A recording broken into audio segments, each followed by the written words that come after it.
Hi అందరికీ నమస్తే, welcome back to my channel. ఈ రోజు అయితే మనం ఐపీఎల్ యాక్షన్ సంబంధించి లక్నో సూపర్ జైంట్స్ టీమ్ ఎవరెవరు ఉన్నది, ఎంత ధరకు ఉన్నది అనే దాని గురించి అయితే వివరంగా అయితే మాట్లాడుకుందాం. సో ఈ వీడియో అయితే ఎండ్ వరకు అయితే చూడండి. సో మీకు ఒక క్లారిటీ అయితే వస్తుంది ఈ టీమ్ లో ఎవరెవరు ఉన్నారు అనే దాని గురించి.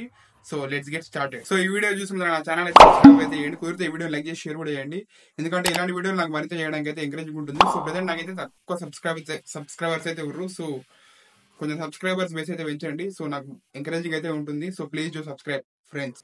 సో సబ్స్క్రైబ్ అయితే చేసుకున్నారా? సో ఇంకా వీడియోకి వెళ్దాం పదండి. వాళ్ళైతే వాళ్ళ స్టార్ ప్లేయర్ అయిన కేఎల్ రాహుల్ అయితే వాళ్ళైతే రిటర్న్ అయితే తీసుకోలేదు. సో ఆయన కూడా ఆ టీంలో అయితే ఉండడం ఇష్టం లేదు. సో ఆయన ఢిల్లీ వాళ్ళైతే 14 కోట్లకి అయితే తీసుకోరు. సో వాళ్ళకి లాస్ట్ ఇయర్ ఒక match Sunrisers Hyderabad match జరిగినప్పుడు కొద్దిగా గ్రౌండ్ లో కొద్దిగా చెడింది అప్పటి నుంచి. సో ఆయన ఇష్టపడతలేడు ఆ టీంలో ఉండడానికి. సో అందుకే ఆయన రిటర్న్ చేసుకోలేదు. సో ఆయన మీద ఆ టీం కూడా యూజ్ చేయలేదు.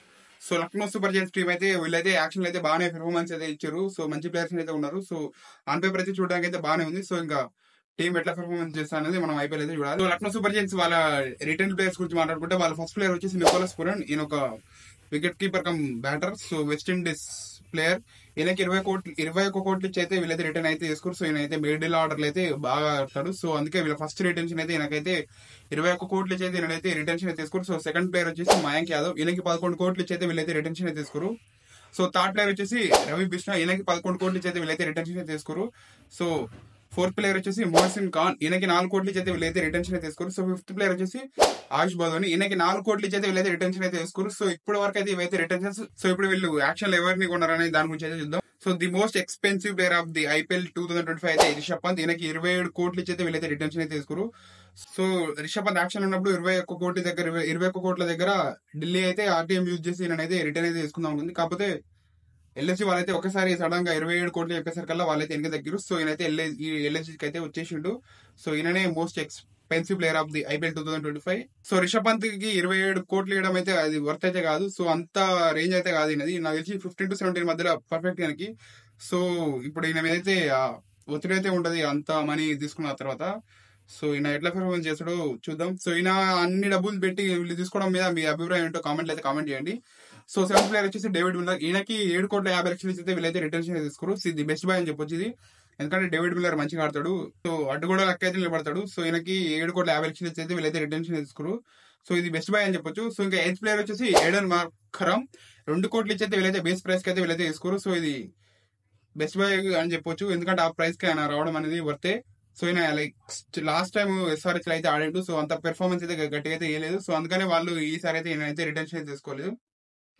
ఇంకా నైన్త్ ప్లేయర్ వచ్చేసి మిచెల్ మార్ష్. ఈయనకి 3,40,00,000 ఇచ్చేది వీళ్ళైతే యాక్షన్ అయితే కొన్నారు. సో ఇది ఆయన ఆల్రౌండర్ కాబట్టి ఇది బెస్ట్ బై అని చెప్పొచ్చు. సో 10th ప్లేయర్ వచ్చేసి ఆవేష్ ఖాన్. ఈయనకి 9,75,00,000 ఇచ్చేది వీళ్ళైతే కొనేసారు. సో ఈయన బౌలర్ కాబట్టి ఈయన పెర్ఫార్మెన్స్ బట్టి అదే ఆధారపడుతుంటది ఇది వర్తా కాదనేది. సో 11th ప్లేయర్ వచ్చేసి అబ్దుల్ సమాద్. ఈయనకి 4,20,00,000 ఇచ్చి అయితే వీళ్ళైతే కొన్నారు. సో ఈయన ఎస్ఆర్హెచ్ ప్లేయర్ కాకపోతే అంత పొడిచింది అయితే ఏం లేదు ఎస్ఆర్హెచ్ లా. సో అందుకే వాళ్ళైతే రిటర్న్ అయితే తీసుకోలేదు, వదిలేసారు. సో ఎల్ఎస్జీ వాళ్ళైతే తీసుకోరు. సో ఇది ఈయన పెర్ఫార్మెన్స్ చేసే దాన్ని బట్టి ఉంటది ఇది వర్తా కాదనేది.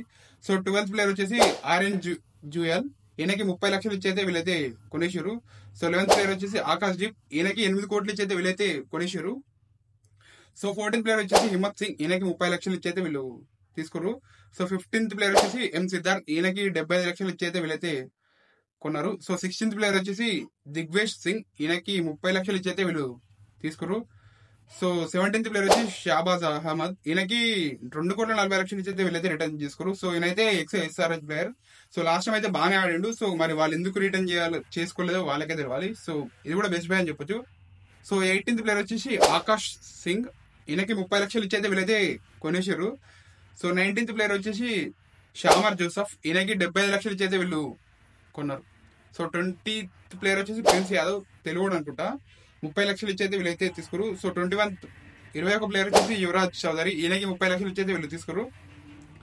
సో 22nd ప్లేయర్ వచ్చేసి రాజ్వర్ధన్ హ్యాంగర్కర్. ఈయనకి 30,00,000 ఇచ్చైతే వీళ్ళైతే తీసుకోరు. సో 23rd ప్లేయర్ వచ్చేసి అశ్విన్ కులకర్ణి. సో వీళ్ళకి 30,00,000 ఇచ్చైతే వీళ్ళు తీసుకోరు.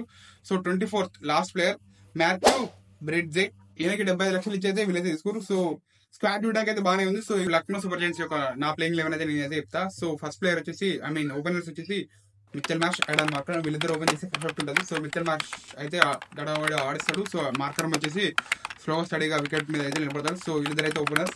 సో 1 డౌన్ వచ్చేసి రిషబ్ పంత్, 4th వికెట్ వచ్చేసి Nicholas Pooran, so 5th wicket వచ్చేసి డేవిడ్ మిల్లర్. సో వీళ్ళ ముగ్గురు అయితే మిడిల్ ఆర్డర్ అయితే గట్టిగా ఉంది. సో వీళ్ళ ముగ్గురు అయితే నిలబడితే మ్యాచ్ అయితే గెలిచేస్తుంది.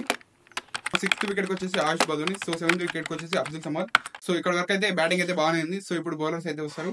సో 8th వికెట్ కి Mayank Yadav, so 9th wicket కి ఆయుష్ బదోని, సో 10th వికెట్ కి Avesh Khan, so 11th wicket కి మోహసిన్ ఖాన్. సో ఈ టీం చూడడానికి చాలా బాగుంది. సో ఇది గాస్ నా ప్లేయింగ్ 11. మీకు మీ ప్లేయింగ్ 11 ఏమన్నా ఉంటే LSG కి సంబంధించింది కామెంట్ అయితే చేయండి.